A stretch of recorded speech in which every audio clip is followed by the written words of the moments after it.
し波を揃えてゆこうお互いを信じ合う五人の仲間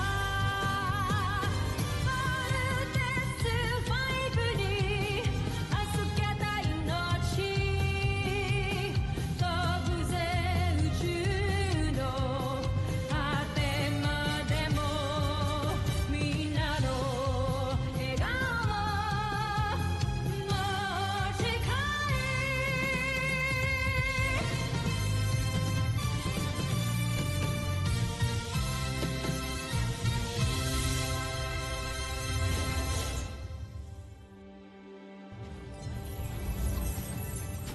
Ang nakaraan sa Voltes 5 Legacy.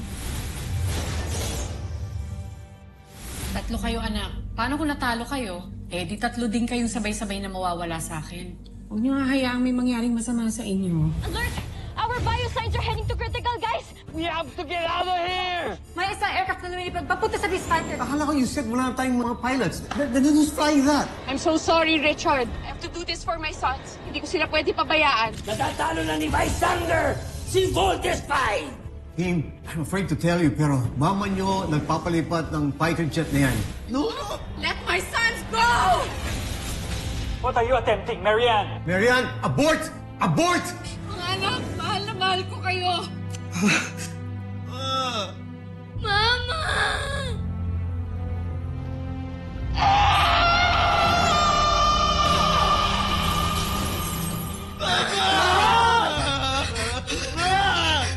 Tama na, Little John.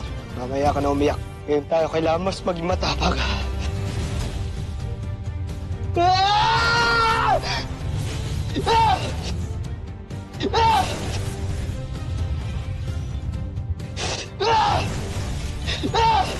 Pakiganti na natin si Mama. Big Bird, Laser Sword. Laser Sword! Para kay Mama! Hayaan natin sila umiyak. Let them cry like boys. But I expect that when they stand up again, they will rise as warriors and avenge their mother and protect our planet. Rise, Armstrong brothers. Rise.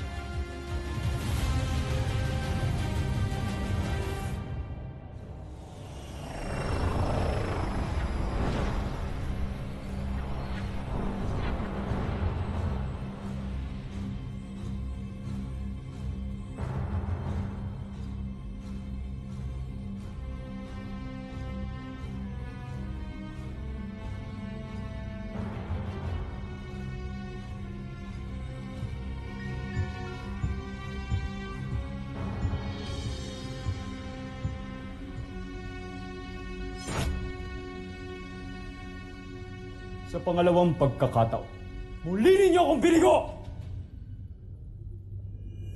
Akala ko ba hindi na madadaig ating Beast Fighter? Paumanhin, Joffrey. Kamali ako ng ikala. Patawarin niyo kami. Bigyan niyo pa kami ng isa pang pagkakataon, kamahalan. Huwag na kayo magalit sa amin. At bakit ako hindi magagalit? Ipapahiya ninyo ako sa ating emperador. At sa buong puson!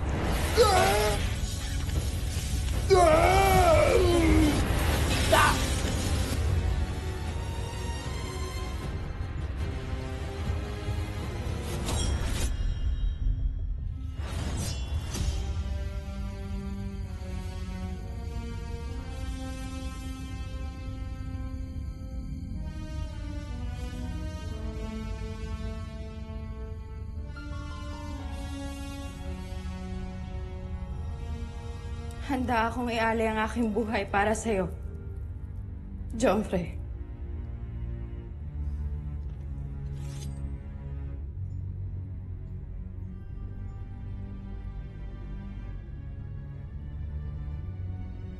Tatandaan ko yung sinabi, Sandra.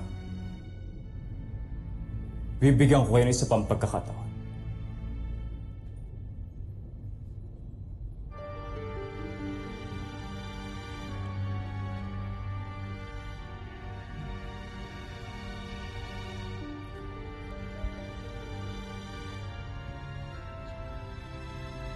Pabayaan niyo akong bumawi sa inyo, Joffrey. Pinapangako ko, hindi ko na kayo bibiguin pa. Pagbibigyan kita, Draco. Magkamali ka ulit. Parurusahan kita. Adjust up, Joffrey. Tusintrak. Sa pagkakataong ito, sinisiguro ko, mananalo na tayo. Kung ganon, ano pang ginagawa niyo? Simulan niyo na magplano magsilayas kayo sa harapan ko!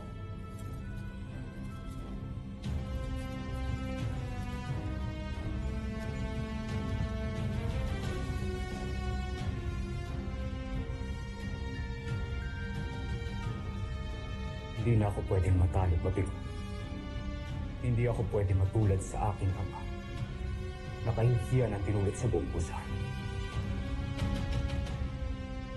Kailangan ko lang sakupin ang planetang ito sa lalong madaling panahon.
Mga anak, mag-iingat kayo, ha?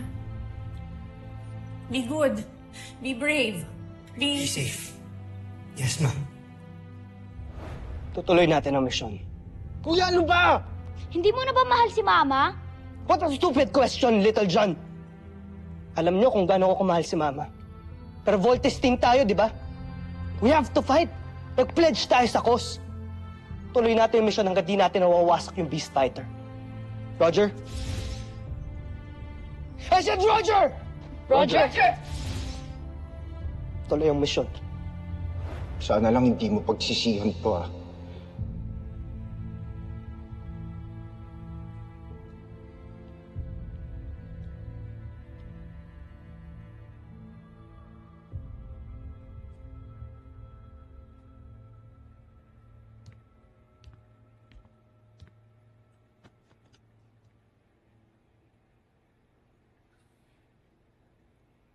Wala na si Mama. Hindi ko na mabibigay sa kanya itong regalo ko sa kanya. Condolence.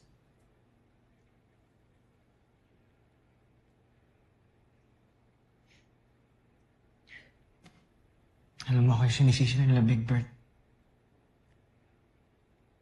Tingin mo ba kasalanan ko talaga? Mali ba yung desisyon ko na hindi bumalik dito sa camp? Kaya namatay si Mama?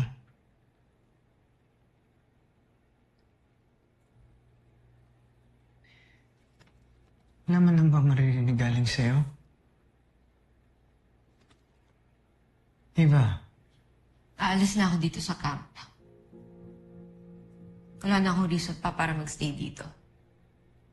Bakit ka alis ng camp?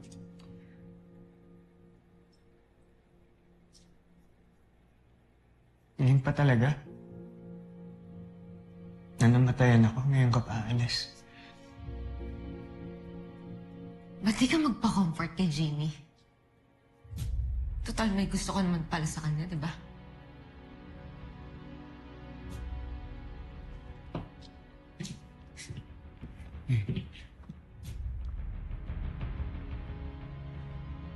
Oh, alam ko na. Kaya huwag ka na mag-deny pa. Pinakailaman ko yung phone mo dyan sa locker mo. Nakita ko puro picture si Jamie. Stolen shots pa. So enough ng evidence yun. Be happy now. Dahil pinapakawalan na kita.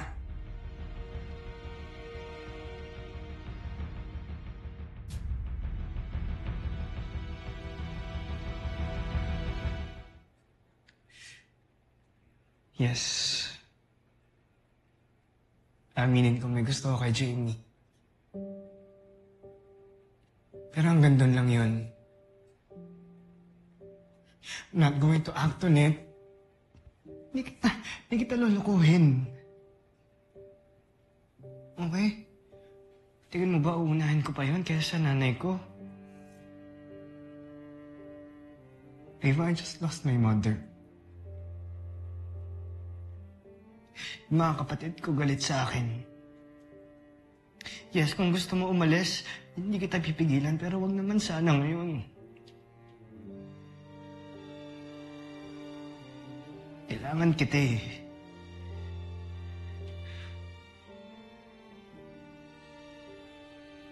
Hindi ko kaya.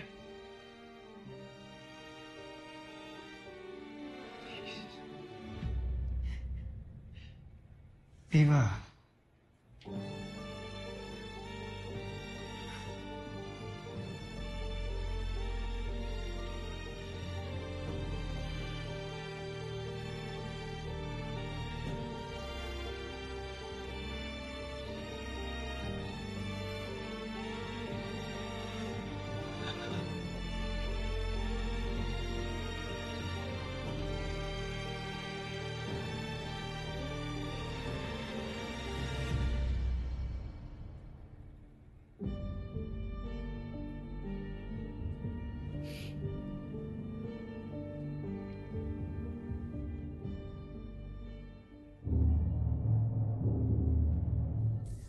At iyon ang aking ulat, mahal na Emperador. Nabigo ka na naman, Zardos. Tila yata nagkamali ako na ikaw ang pinadala ko sa Terra Air 2. Patawad, Joffrey. Gaya ka rin pala ng iyong ama. Wala ka rin magagawang maganda para sa Busan. Huwag mo kong ihalin tulad sa isang traitor. Hindi ko siya pinaslang para may halin tulad sa kanya. Joffrey. Kung gayon, patunayan mo ang iyong sarili. Hanggat hindi mo nasasakop ang Terra Air 2, kasing baba ng iyong ama ang magiging tingin ko sa'yo. Naiintindihan mo ba, Zardos?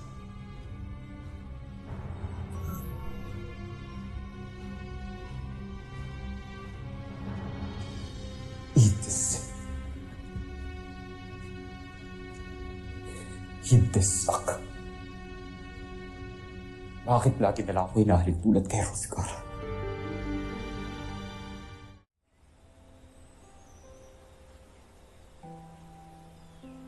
Bro, Little John. Condolence ulit ah.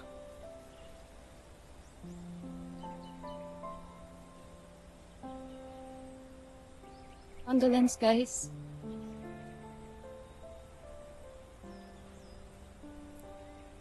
We're all very sorry for your loss.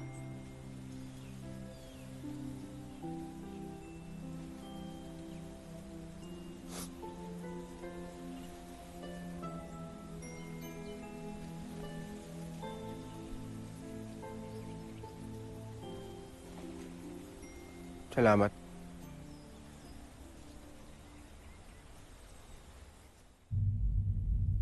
Hindi na ako makapaghintay sa ating tagumpay, mahal ko. Sa sandaling mangyari yon, nais kong bumalik tayo agad sa Buzana. Nang sa gayon ay may handa na natin ang ating pag-iisang dibdib.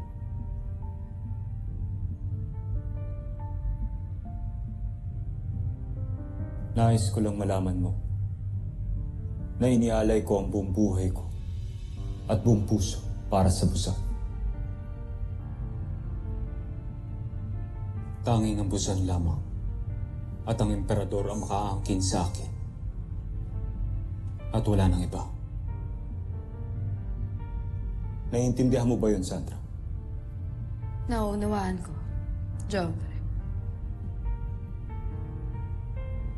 Magbihis ka na. Kailangan na natin magbalik sa ating tungkulan. Naiintindihan ko.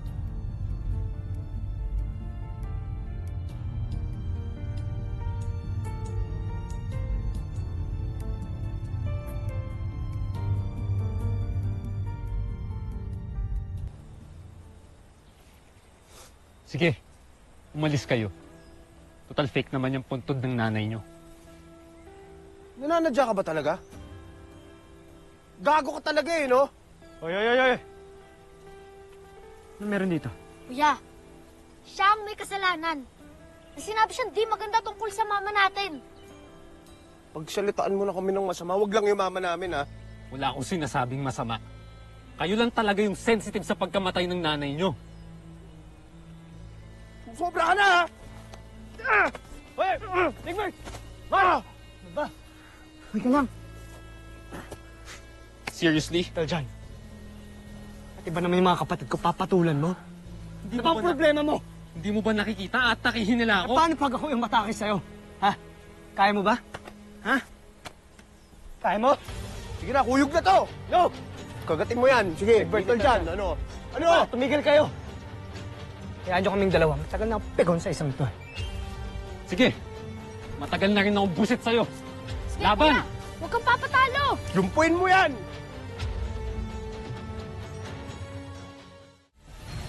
Sige, Go!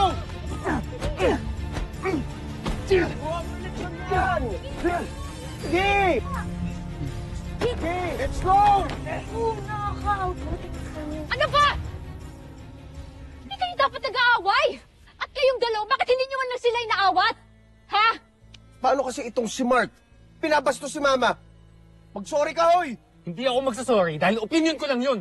Bahala kayong magalit kung gusto nyo. Mark, alam ko na yung totoo. Parang ang hirap po kasing pakisamahan yung pagiging aloof and cranky and moody po niya pag hindi po namin siya ganun kakilala. Iyak po ka.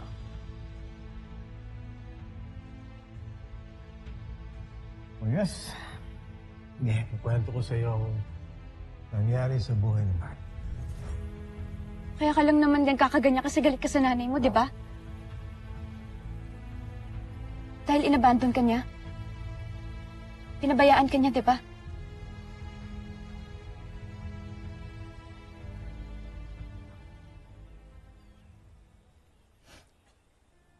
Hindi totoo yan. Stop inventing things. Mark, di mo na kailangan mag-deny. Alam ko na yung totoo. And I'm sorry, but hindi nakatikim ng pagmamahal si Mark kasi bata pa lang siya nung maulila siya sa nanay niya. Mark, yung galit mo sa nanay mo, dahil yun mahal mo siya. Mahal mo siya kaya ka nasasaktan. Guys, kahit nang namatay yung tatay niya, hindi pa rin bumalik yung nanay niya. Binuhay ni Mark yung sarili niya. Walang inang nagpalaki sa kanya. Tama na, Jamie. Tumahimik ka na. Mark, I'm sorry, pero kailangan ko sabihin sa kanila to para maintindihan ka nila. Oh, sige, sabihin natin, naiintindihan natin si Mark ngayon.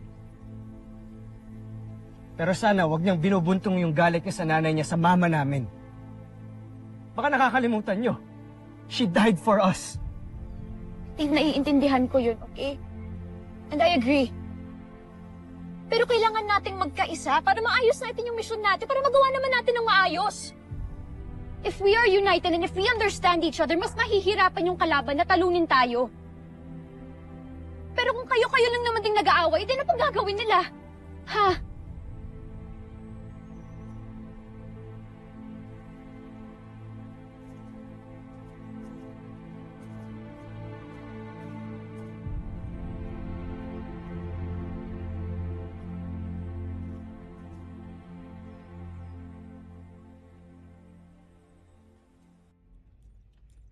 Mark, it's Jamie.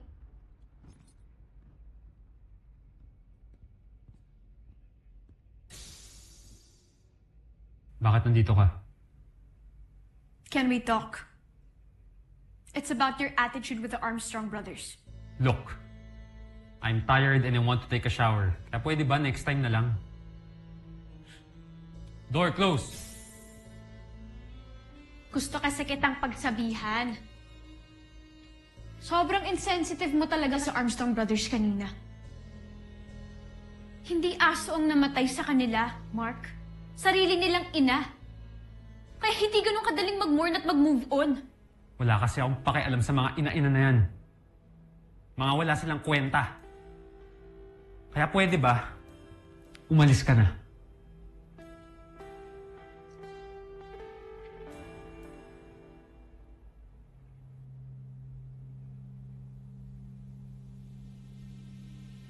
Di ba ang sabi ko umalis ka na?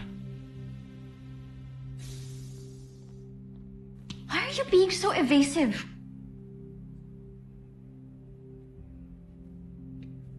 I knew it. May tinatago kang pain dyan sa dibdib mo, no? Gusto mo talaga makita tinatago ko sa dibdib ko?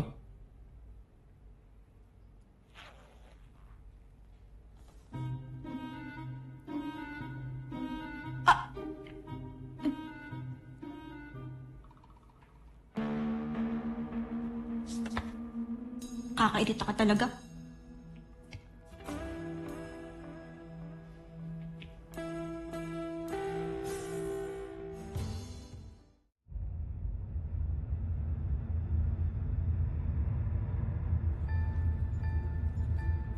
Joffrey. Sinimulan niyo na bang buuin at palakasin ang susunod nating beast fighter? Oo, Joffrey. Kasalukuyan ang pinapalakas at binubuo ni General Zul sa kanyang laboratorio ang bago nating beast fighter. Yon ay si Gardo. Upang lalo itong maging matalas at mahusay sa pakikipagdigma. General Draco, anong pinagkaiba ng beast fighter na ito sa ibang mga pinapadala natin noon? Bakit parang kampante ninyo dalawa? Pinag-aralan kong mabuti si Voltes 5. At natuklasan ko, ang pinakamalakas, premyado nitong armas, ay ang laser sword.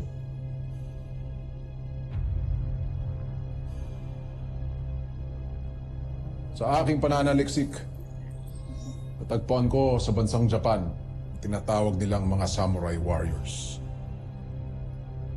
Sa mga magigiting na mandirigmang ito, binasi ko ang lakas, liksi at galing ng ating bagong beast fighter na si Gardo.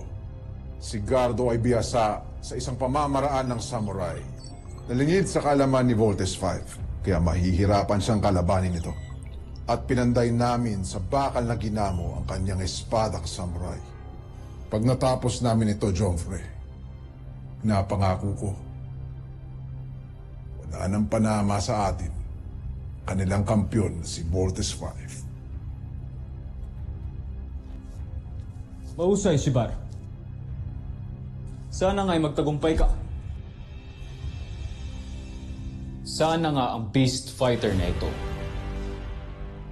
ang siyang wawasak kay Voltes 5.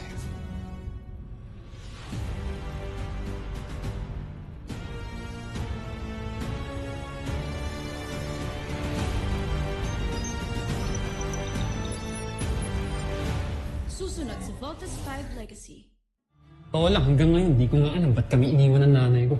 Gusto mo bang alam ko ang nanay mo? What if iniwan niya kami para sa iba? What if may iba na siyang pamilya? Anak, yung mas mahal niya kaysa sa akin. At least, alam mo, kesa hula ka ng hula. Umalis mo ng camp si Big Bird, Dr. Smith. Lumabas Big Bird sa main gate, papuntang mainland. Hayaan niyo siya. Guys, been through a lot. Kailangan din makahinga ni Big Bird. Oy! Sabi ng lutong, sige! Loko! Kaibigan kita. Kababata pa kita. Bagay. Pero ikaw, friend ba yung tingin mo sa akin? Sorry, what? Kamusta ang iyong beast fighter? Malapit na malapit ko na siyang ipakilala sa inyo. Hindi na ako makapaghintay pa.